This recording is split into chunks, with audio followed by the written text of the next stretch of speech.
Ada beberapa kaidah yang kita tidak boleh salah. Baik itu yang terkait tafsir maupun yang terkait tajwid. Yang terkait tafsir kula niki sering diutus ngisi teng Yambuk teng pondoke Mbak Arwani. Ada hal yang setiap mufassir itu mesti menulis begini teng Fatihah. Wa yuqaddaru qabla qaulihi ta'ala iyyaka na'budu qulu. Sebelum iyyaka na'budu itu harus ditakdirkan itu ada komponen kata yang dibuang. Gini ku kata-kata napa? Qulu, katakanlah. Kenapa demikian? Karena iyyaka na'budu itu kita yakin itu dawuh Allah. Kalau itu dawe Allah, masa iya Allah ngendikan ke kita iya karena budu. Ya saya ulang lagi logikanya gitu. Masa iya Allah ngendikan ke kita iya karena budu. Berarti Allah yang nyembah kita. Masa Allah ngendikan ihdinas siratal mustaqim, tunjukkan jalan yang benar. Maka ngendikan Imam Tobari iya karena budu itu dawuhnya Allah yang sudah dikasihkan ke kita. Ini mbak-mbak sing khataman nggih di rumah akan itu dawe Allah yang sudah dikasihkan ke kita. Cara Allah mengasihkan ke kita gimana? Allah bilang ke kita, wahai para hamba-hambaku, katakanlah iya kana budu. Wahai para hambaku, katakan dalam doa kamu ihdinas siratal mustaqim. Karena kalau itu kamu anggap masih kata-kata Allah yang tidak diberikan ke kita, berarti Allah ngendikan ke kita, iya karena itu kan bukan mungkin, masa iya Allah nyembah kita. Itu hal-hal yang menjadi lazim untuk ilmu tafsir yang kategorinya cara kula nggih pun fardhu ain, karena memang harus diketahui. Ya, kalau baleni malih ya. Jadi ada ayat-ayat Allah yang sudah diberikan ke kita dan itu milik kita. Geniku misalnya napa iyyaka na'budu wa iyyaka nasta'in. Itu adalah kalamullah, kalamnya Allah yang kira-kira begini, Allah bilang ke kita, "Qulu."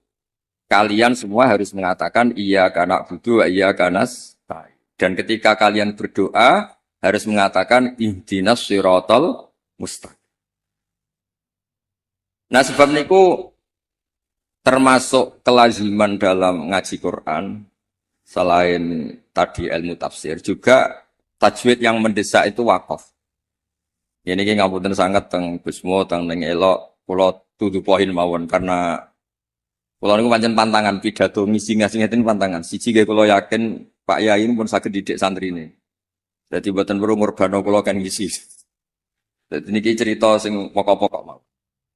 Yang harus mendesak sebelum tahu diroyahnya kajiannya itu adalah ngerti wakaf.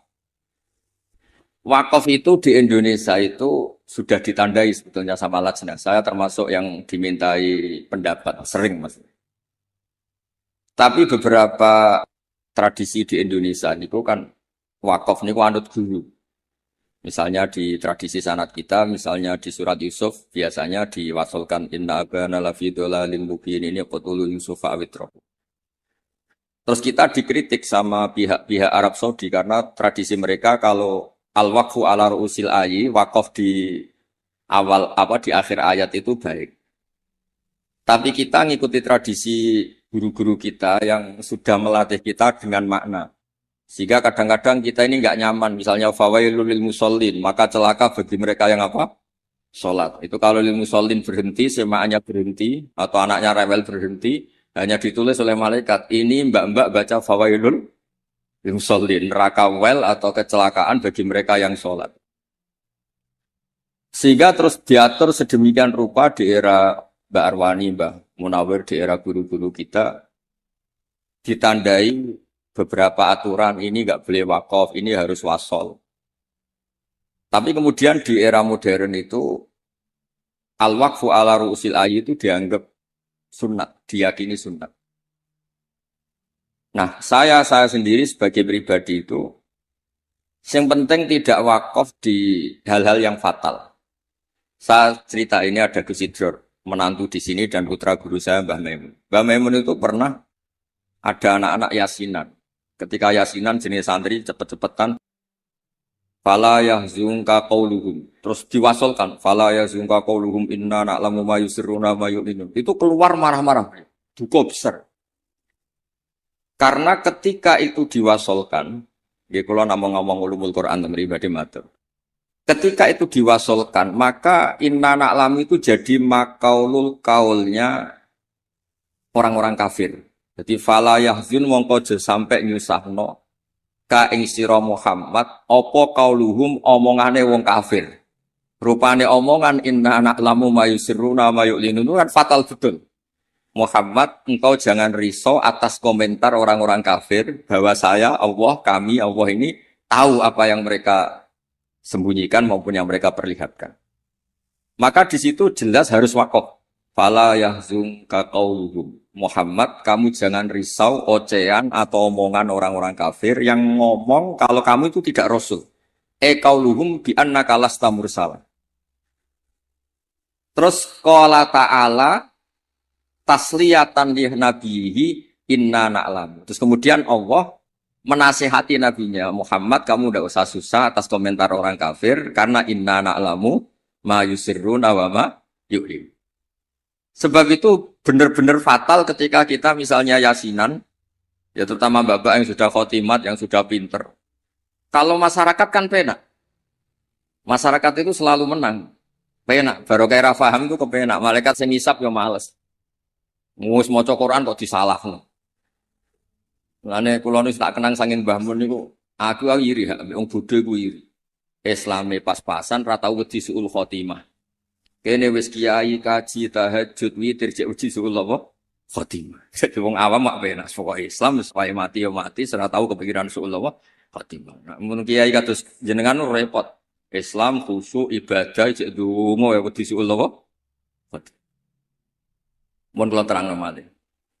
Di level ilmu, di level penelitian, itu memang masalah. Fala yahzunka qauluhum. Jadi yang benar itu ya waqaf fala yahzunka qauluhum. Kamu jangan susah, ya jangan susah, jangan dibikin susah oleh komentar orang-orang kafir bahwa kamu itu lasta mursala, kamu itu tidak rasul. Terus Allah memulai penjelasan, kamu tenang saja Muhammad, karena aku kata Allah inna na'lamu ma yusirruna wa ma yu'linun. Terus contoh malih misalnya begini. Yudkhilu may yasha'u fi rahmati. Kadang ada yang wakaf wa dzalimin. Itu kan berarti jadinya apa? Allah memasukkan rahmatnya orang-orang yang dikehendaki. Kalau kamu wasol kemudian wa dzalimin dan wakaf di wa dzalimin berarti apa? Dan Allah memasukkan orang-orang zalim di rahmatnya.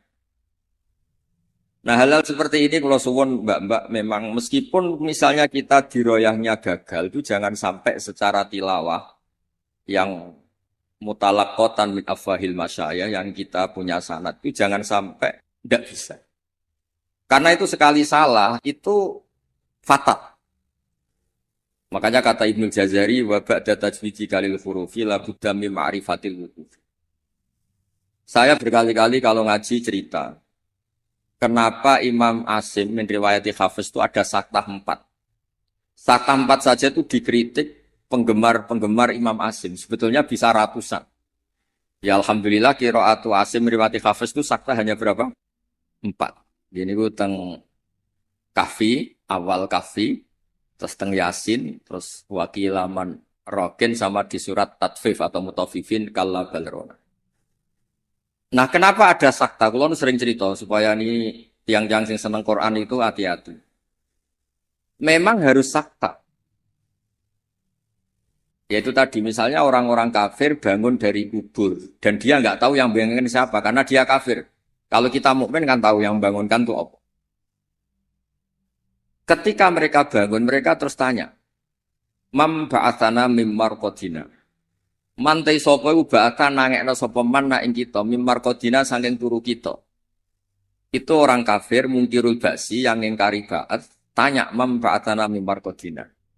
Terus Allah menjawab bilisanil malaikah hadza ma wa'adar rahman wa sadaqal. Karena yang awal ini kaulul mustafhim orang tanya. Kemudian yang kedua itu qaulul mujawib yang jawab, maka harus disakta. Manfaatana mimmar qadina. Terus dijawab, hadza ma wa'adar rahman wa sadaqal mursalin. Nah, bayangkan misalnya bagi orang yang ngerti Quran, itu dibaca langsung. Manfaatana mimmar qadina. Itu kan kacau semua. Sehingga sakta itu secara diroyah, kata kitab. Kulon gak ada kitab namanya Al-Qira'atul Asyr. Karangane orang-orang yang sangat-sangat menekuni Quran. Kata beliau, sakta, wakaf, taktek, apapun namanya, yang harus dipenggal itu memang harus dipenggal. Kalau ndak itu bahaya. Ya misalnya yang terkenal dia tentang kahfi. Allah itu mensifati kitabnya apa? Alhamdulillah alladzi anzala ala abdil kitab terus walam yaj'al lahu iwaja. Di walam yaj'al lan orang gawe sapa Allah taala lahu ing kitab Quran. Ora digawe iwajan ing bengkok. Kalau kamu baca langsung qayyiman lan ora digawe ingkang jejeg. Berarti Quran itu ya ora bengkok, ya ora. Itu fatal betul. Tapi kalau jadi sakta, disaktakan itu terus normal. Walam yaj'al lan orang gawe sapa Allah lahu ing Quran to maring Quran ora digawe iwajan ing bengkok. Sakta. Ora bengkok iku apa? Qayyiman. Tegese jejeg. Terus kata ulama-ulama dalam dialog seluruh dunia, tidak hanya di Arab, di seluruh dunia karena lughat itu rasanya sama, dzauqiyatul lughat itu sama, seluruh dunia sama. Saya misalnya bilang ke santri saya, "Jong jangan belikan sate, pecel, rawon." Pasti semuanya ini manhiyat. Jong, saya jangan belikan sate, pecel, rawon. Ini semuanya apa? Manhiyat. Nggak boleh.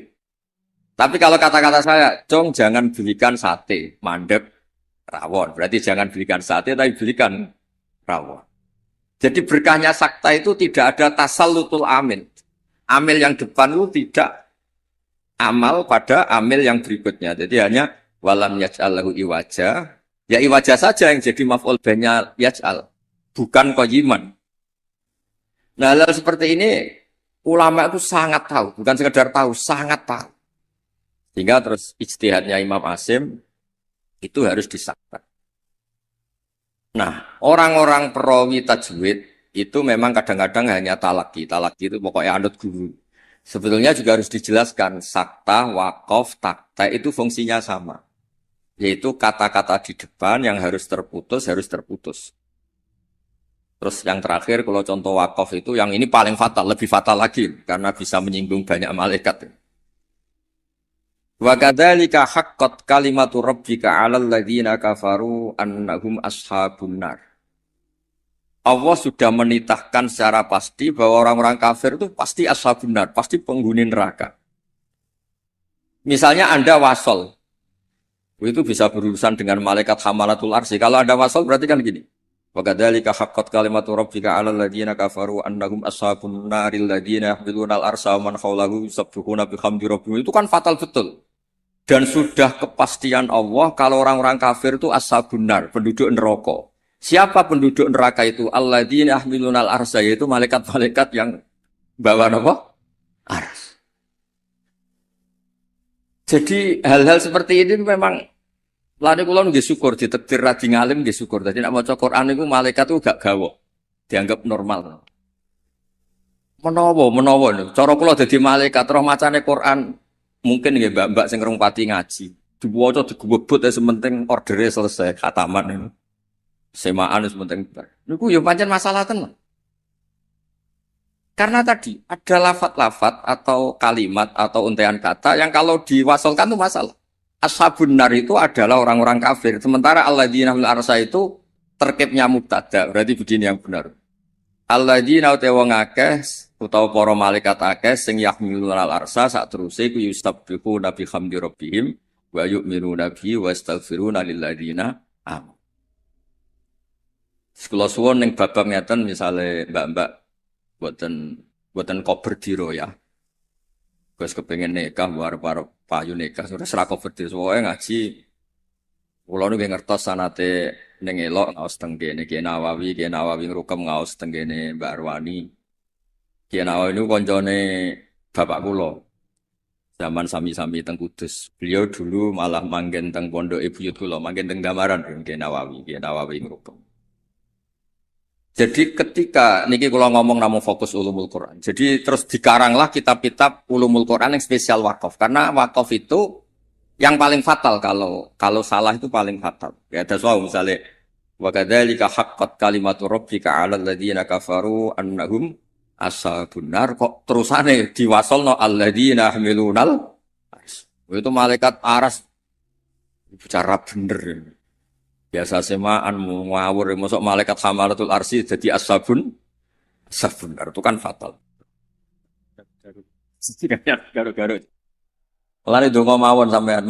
Mulane nek sampean Qur'ane fakofera bener maca sing cepet ae. Dadi malaikat ora kok bernilai, mergo bingung terus. Dadi malaikat kaya sing nyemak delok pojok etok. Karena sekali maca mbok jiwai jebule salah itu malah napa? Malah fatal. Mau niki sing kedua kalau cerita syifa. Quran itu syifa, obat atau solusi. Ini juga penting dijelaskan. Ketika kita nekuni ilmu astronomi atau falak, itu Quran cerita dan itu pasti benar karena bisa dibuktikan. Gini gue misalnya cerita Asyamsu wal qamaru bihusban. Allah itu bikin matahari dan bikin rembulan itu untuk hitungan. Makanya ngendikane Allah di ayat lain huwallazi ja'ala asy-syamsa diya'an wal qamara nuran wa qaddarahu manazila li ta'lamu 'adadas sinina. Kemudian ada tahun Syamsiyah yang kebetulan terkenalnya di Indonesia itu tahun Masehiyah atau Miladiyah. Sebetulnya itu tahun Syamsiyah, nggak ada hubungannya dengan Miladiyah. Kemudian yang satunya Komariah. Sebetulnya ya Komariah. Karena yang Syamsiyah sudah milik sebelah, dikatakan Miladiyah, terus Sayyidina Umar itu memaklumatkan ya sudah yang Komariah katakan Hijriyah, sehingga kita ini punya. Makanya ada Miladiyah, ada apa? Hijriyah. Itu hakikatnya adalah Syamsiyah sama apa? Komariah. Sehingga peneliti astronomi itu juga suka sama Quran. Karena itu juga memenuhi hasrat mereka yang suka ilmu.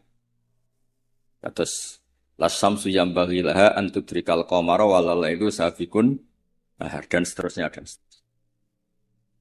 Kemudian ada orang itu juga suka sosiologi, suka ilmu sosial. Dan itu yang saya sering setiap misi di Jogja, mesti saya itu cerita ilmu sosial. Ilmu sosial itu kebetulan bapak sosiologi itu yang paling dikenal jenis Ibnu Khaldun. Punya kitab namanya Muqaddimatu Ibnu Khaldun. Kalau sinau tenanan, dia sinau tajribah, maksudnya penelitian sosial juga sinau kitab-kitab. Kata Ibnu Khaldun begini, dan ini harus dihayati, dilakukan ketika mbak-mbak pulang.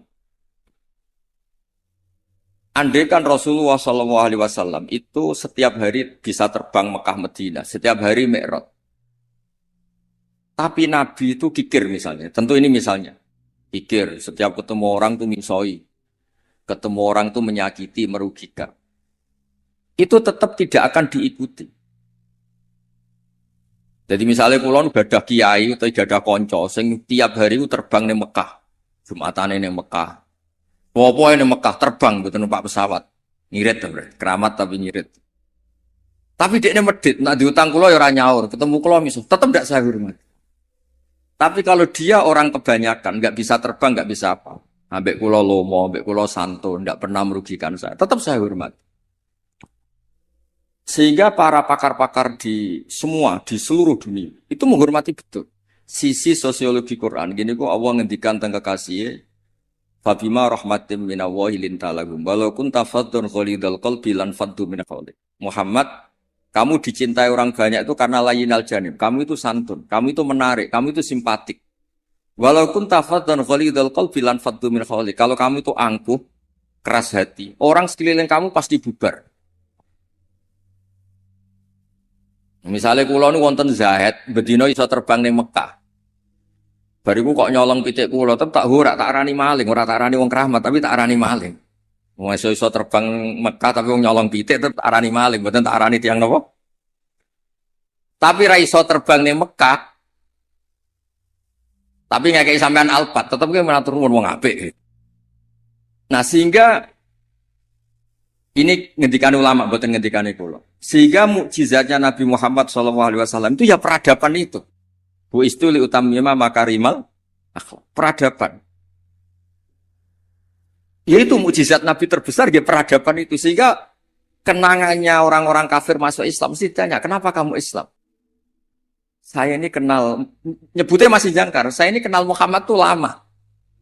Dan kenangan saya itu layak dibu ala nas. Dia tidak pernah bohong pada manusia. Fala yak diba ala po. Makanya Islamnya orang Islam dulu itu unik. Yang Islam itu teman dekat semua.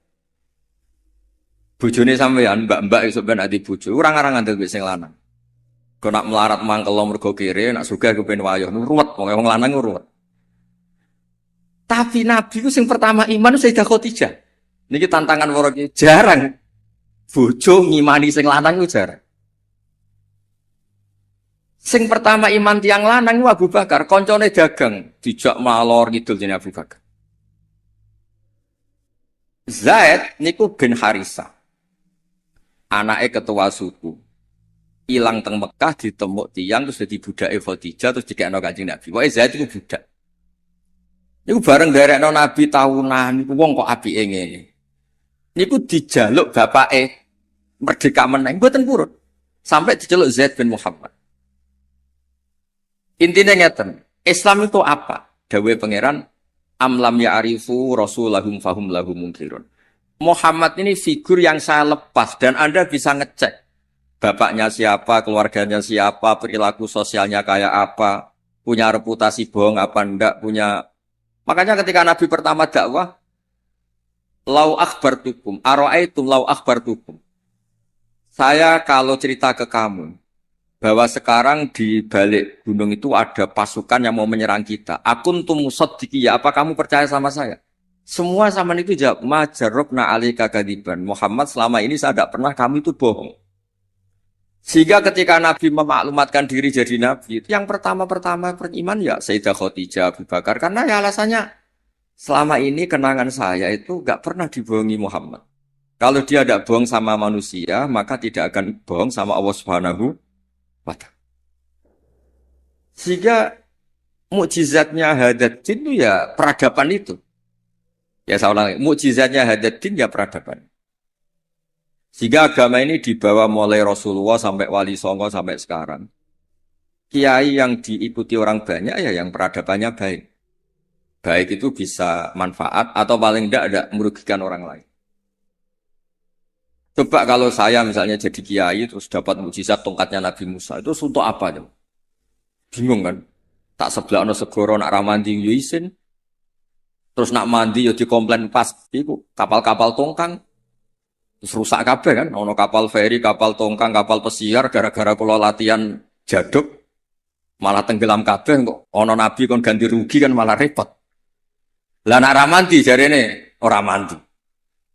Tapi hadal Quran kata semua ulama bukan satu, semua Quran. Mukjizatu Rasulullah sallallahu alaihi wasallam paling top gitu kan. Apa itu? Gini ku peradaban. Kulo sering cerita tentang santri-santri. Kamu punya teman Zaid. Ketika berteman dengan kamu, Zaid ini miskin. Kamu kasih uang, kamu santuni, kamu sayangi. Itu ketika dia jadi menteri atau pejabat di Jakarta, kamu ketemu itu pede. Karena apa? Hubungan kamu itu yunfikun. Al-yadul ulya khairum al-yadis sufla. Makanya pertama Quran itu cerita orang baik itu siapa? Wa mimma razaqnahum yunfikun. Jadi orang medit itu ya mangkel tenan. Saya hidup di Jogja lama, sering teng Jakarta. Saya tuh merasa dilindungi itu ya oleh konsep sosial Quran. Kalau ketemu orang itu gimana?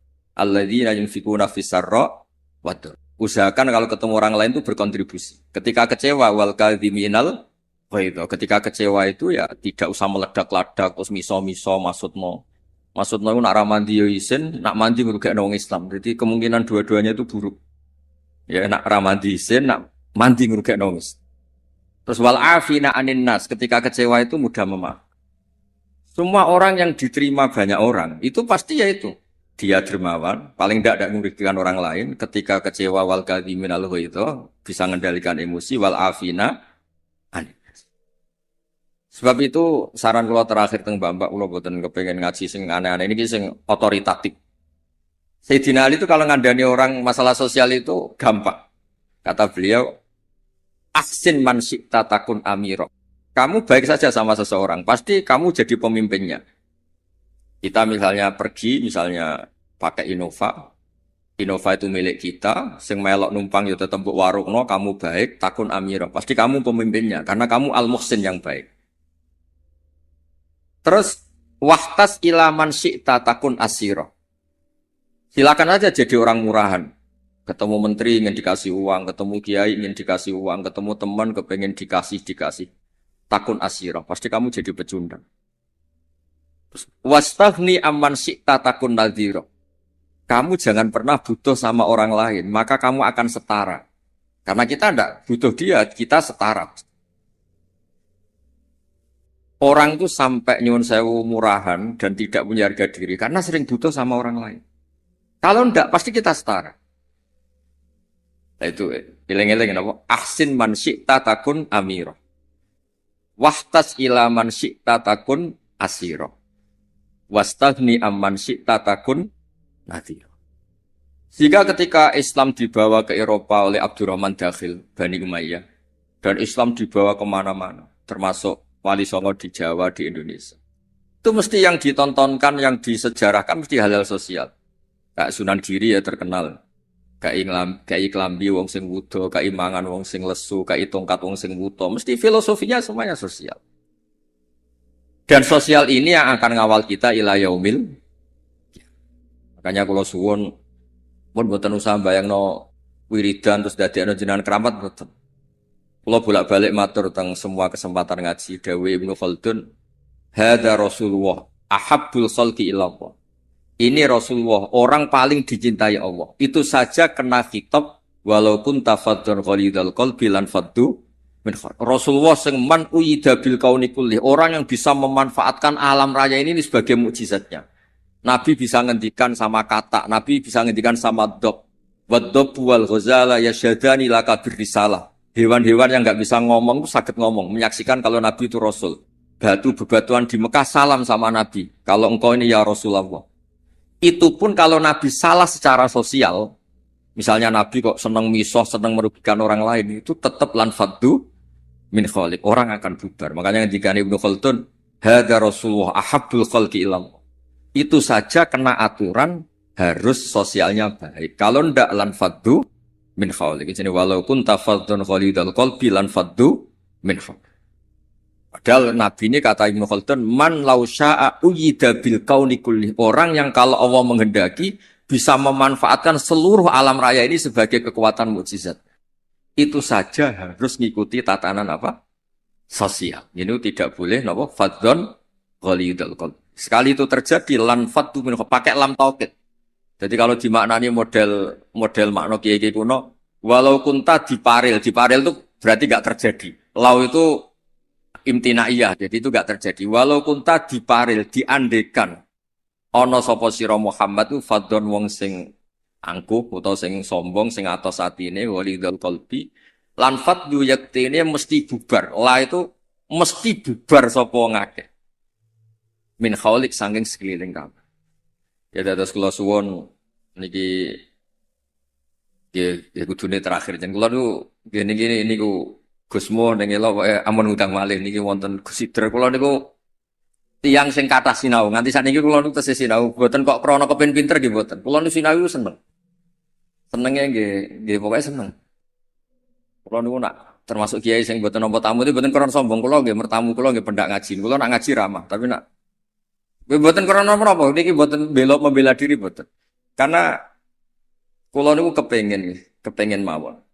Konstruksi tafsir di Indonesia niku ya ngikuti ulama-ulama dulu. Caranya gimana? Ya kita baca. Kalau kita tidak baca itu ya akhirnya Islam menurut saya. Itu kan lucu, Islam kok menurut saya. Nabi ora, kiai ora, wali ora terus Islam menurut saya gini. Islam mbahmu kok menurut saya itu kan aneh. Tapi jadi kalau orang itu kalau enggak baca itu pasti akhirnya menurut saya. Tapi kalau baca dia terbentuk oleh yang dibaca. Ya misalnya wong ape medhit wae ya isen Qur'ane wa mimma razaqnahum yunfikun. Wong apik ku sapa? Yang kalau punya rezeki itu yunfikun, melakukan infak. Jebule sak uripe mulai cilik nganti mati ku uripe yunfakun. Mau dikasih tok. Itu kan yo ora mutu, tuh. Urip boten kan boten mutu. Begitu juga di misalnya kul huwallahu ahad, kul tuh katakan tuh ada iklan. Jika ketika kamu tauhid itu pribadi atau sendiri, berarti tidak bentuk orang lain menjadi ahli tauhid. Karena kul tuh katakanlah itu ada maklumat yang dimengertikan orang lain. Kalau sering cerita tentang santri-santri. Nganti anak Islam itu bapaknya marai syahadat. Gurune marah. Ada interaksi sosial, yaitu anak mulai cilik diwarai apa? Dimulai apa? Kul, katakan untuk diri kamu, untuk orang lain, untuk anak didik kamu. Berkahnya dikatakan yang diajari menjadi nah, menjadi tahu terus Islam keberlangsungannya sampai ila yaumil. Nah, misalnya terus kiai gendam atau mulang sementing gak ngelarani wong takok iso meneng kan yo ruwet. Diroyahnya gimana? Diroyah itu kajian. Ana wong takok alamat. Pudi pondok Darul Quran meneng ae. Pudi langitan meneng ae. Bukan mangkel. Mulane dawuh ulama-ulama itu hadza syaitonun akhras. Iku ora wong meneng asukut asalam mboten iku setan sing bisu. Karena sebagian kebenaran memang harus kul apa? Kul katakanlah, kulu katakan. Lah kula ngertinya ten iki baru kayak maca. Kenapa harus ada kul? Andaikan Nabi itu tidak mengatakan kebenaran, ya kita tidak tahu kebenaran itu apa. Ya setidaknya kebenaran itu dimaklumatkan, disosialisasikan, sehingga kebenaran menjadi nilai disebut kul huwallahu. Jadi ini mukjizat-mukjizat yang akan menambah kita ila yaumil. Ya ngoten mawon nggih mugi-mugi manfaat.